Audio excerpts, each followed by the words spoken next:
Assalamualaikum warahmatullahi wabarakatuh, dan salam sejahtera buat siswa kelas 12 semuanya. Semoga Anda semua dalam keadaan sehat walafiat. Begitu juga keluarga di rumah, orang tua sehat walafiat, dan mendukung segala aktivitas Anda dalam home learning, pembelajaran jarak jauh SMA Negeri 81 Jakarta tahun ajaran 2020-2021. Siswa-siswi kelas 12 yang Bapak cintai,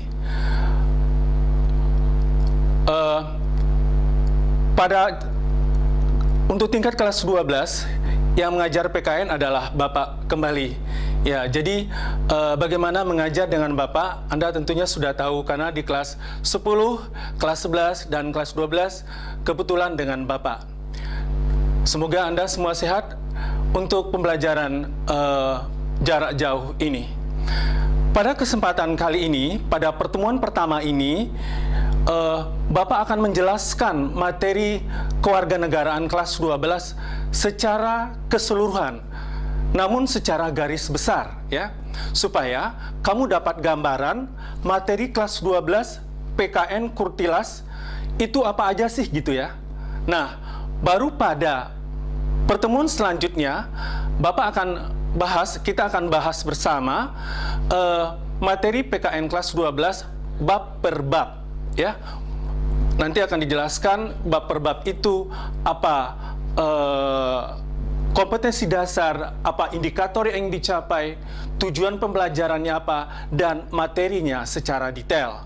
Namun, karena ini pertemuan pertama, Bapak hanya akan menjelaskan secara garis besar saja. Baiklah siswa-siswi sekalian, kita lihat materi PKN kelas 12 SMA Negeri 81 Jakarta tentu mengacu kepada kurikulum 2013 yang sudah direvisi. Kebetulan ada 4 bab. Kita lihat bab pertama, judulnya atau KD pertama, kasus-kasus pelanggaran hak dan pengingkaran kewajiban. Nah, pada KD ini ada 5 yang dibahas. Kita akan membahas nanti apa makna hak dan kewajiban warga negara. Setelah itu, yang B, hak dan kewajiban warga negara dalam nilai dasar, kemudian nilai instrumental, dan nilai praksis Pancasila. Kita ketahui Pancasila itu punya 3 nilai dasar, ya. Kemudian nilai instrumental dan nilai praksis Pancasila. Nah, apa pengertian ketiga nilai itu dan apa contohnya nanti kan kita bahas pada KD pertama. Kemudian yang C adalah kasus-kasus pelanggaran hak dan pengingkaran kewajiban warga negara. Kasus-kasus ini kita lihat dalam berbagai aspek kehidupan bermasyarakat, berbangsa, bernegara. Kenapa sih masyarakat masih selalu mengingkari apa yang menjadi hak dan kewajibannya? Kemudian kita lanjutkan dengan materi apa sebenarnya penyebab pelanggaran hak dan pengingkaran kewajiban warga negara tersebut. Tentu ada sebab-sebabnya. Nah, dilanjutkan dengan bagaimana upaya pemerintah dalam menangani kasus pelanggaran hak dan pengingkaran kewajiban warga negara. Jadi dari versi pemerintah, apa solusi, apa upaya yang bisa ditangani dalam menangani masalah pengingkaran kewajiban hak dan warga negara. Kemudian yang keenam adalah membangun partisipasi masyarakat dalam pencegahan terjadinya pelanggaran hak dan pengingkaran kewajiban.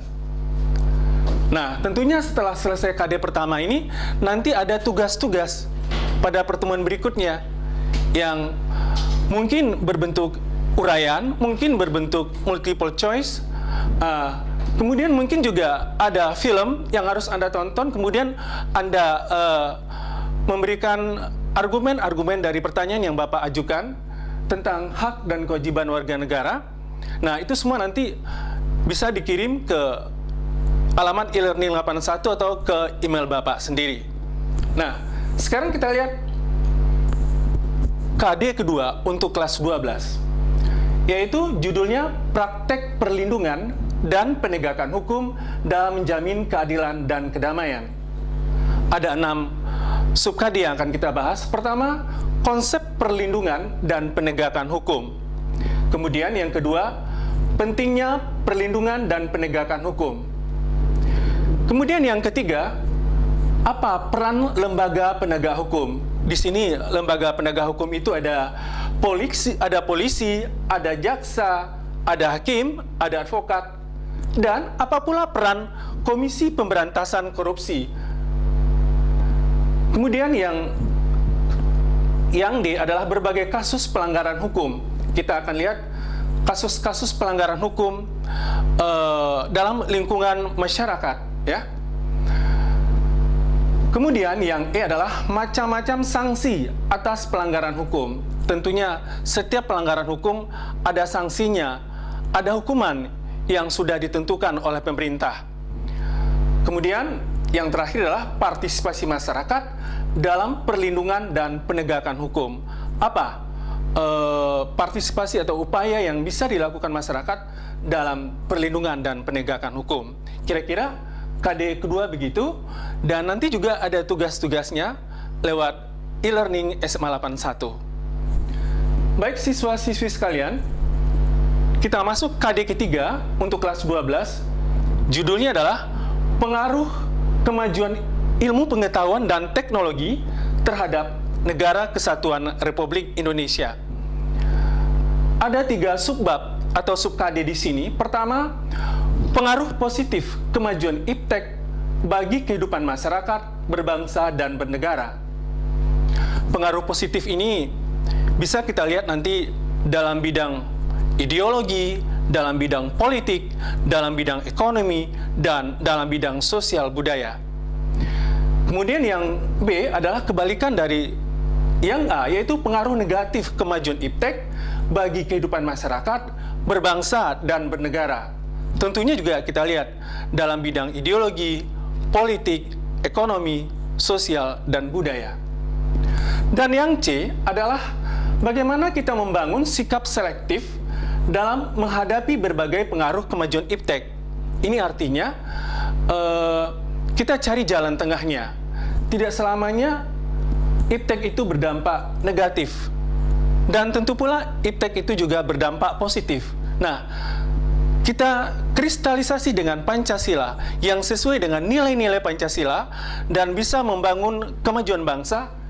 Kemajuan iptek itu kita pakai. Tetapi yang tidak sesuai dengan nilai-nilai Pancasila dan tidak mendukung kemajuan bangsa, nah, sisi negatif iptek itu harus kita tinggalkan. Siswa-siswi kelas 12 yang Bapak cintai, kita masuk KD keempat. Judulnya, Dinamika Persatuan dan Kesatuan Bangsa dalam Konteks Negara Kesatuan Republik Indonesia. Ada subbabnya. Yang pertama adalah konsep negara kesatuan. Kita tahu Indonesia negaranya, konsep negara kesatuan disebut dengan unitarisme. Nah, kenapa para pendiri negara kita memilih konsep negara kesatuan? Tentu ada alasannya. Kenapa bukan serikat atau federasi misalnya? Tentu ada alasannya. Nanti kita bahas. Kemudian kita lihat karakteristik NKRI. Ciri khas atau perbedaan-perbedaan yang ada dalam Negara Kesatuan Republik Indonesia, tetapi membuat kita bisa bersatu, ya. Itu karakteristik NKRI. Mungkin bisa dilihat dari perbedaan suku, agama, adat, budaya, bahasa, dan sebagainya. Kemudian kita lihat yang C adalah persatuan dan kesatuan bangsa Indonesia dari masa ke masa. Nah, pada poin ini dibagi 6. Kita lihat yang pertama adalah masa revolusi kemerdekaan yang berlangsung dari 18 Agustus 1945 sampai 27 Desember 1949. Ini bagaimana masa ini? Bagaimana keadaan situasi dan kondisi negara pada masa ini? Bagaimana sistem pemerintahannya? Nah, akan dibahas nanti. Kemudian dilanjutkan dengan masa konstitusi RIS Republik Indonesia Serikat, yaitu 27 Desember 1949 sampai 17 Agustus 1950. Kita tahu Indonesia pernah menggunakan konstitusi RIS hampir 1 tahun, Republik Indonesia Serikat. Bagaimana bentuk negara pada saat ini, bagaimana sistem pemerintahan, bagaimana demokrasi yang dipakai, nanti akan dibahas nanti. Kemudian, yang ketiga adalah masa demokrasi liberal, berlangsung 17 Agustus 1950 sampai 5 Juli 1959. 9 tahun lamanya kita menggunakan demokrasi liberal, ya. Pada sistem liberal ini pemerintahnya sistem parlementer, ya, meniru ala pemerintahan di Eropa. Kita tahu pada masa ini kabinet jatuh bangun, pemerintahan tidak stabil, dan ekonomi kita hancur pada saat itu, dan stabilitas politik juga hancur pada saat itu. Kenapa? Mengapa? Kita lihat, Pak, kita bahas nanti. Kemudian yang keempat adalah masa Orde Lama, berlangsung 5 Juli 1959 sampai 11 Maret 1966. Ya, cukup lama. Ya, pada masa ini Presiden Soekarno yang berkuasa. Ya, kita tahu puncak masa Orde Lama ini adalah meletusnya peristiwa G30 SPKI dengan demokrasi terpimpinnya. Ini nanti dibahas di sini, dan mungkin juga ada film tentang peristiwa G30 SPKI di sini. Nanti kamu menganalisis film tersebut. Kemudian yang kelima adalah masa Orde Baru, 11 Maret 1966 sampai 21 Mei 1998. Ya, pada masa Orde Baru ini adalah presidennya Presiden Soeharto, ya, cukup lama berkuasa, 32 tahun, ya, 1966 sampai 1998. Kenapa cukup lama? Apa kelebihan dan kekurangan Presiden Soeharto dalam memimpin negara? Ya, kemudian kenapa dia juga tumbang melalui reformasi yang dilakukan oleh mahasiswa 21 Mei 1998? Apa alasannya? Dan kemudian yang keenam adalah masa reformasi, kita tahu 21 Mei 1998 sampai sekarang. Ya, bagaimana pemerintahan pada masa reformasi ini yang presidennya sudah berganti-ganti, tentu punya kekurangan dan kelebihan. Nanti kita analisis apa kelebihan dan kekurangan presiden pada masa reformasi ini. Dan yang terakhir pada KD4 ini adalah kita akan melihat upaya menjaga dan mempertahankan negara kesatuan Republik Indonesia. Nah, siswa-siswi sekalian, Anda sudah tahu, Bapak sudah menjelaskan secara garis besar materi PKN kelas 12 Kurtilas yang revisi.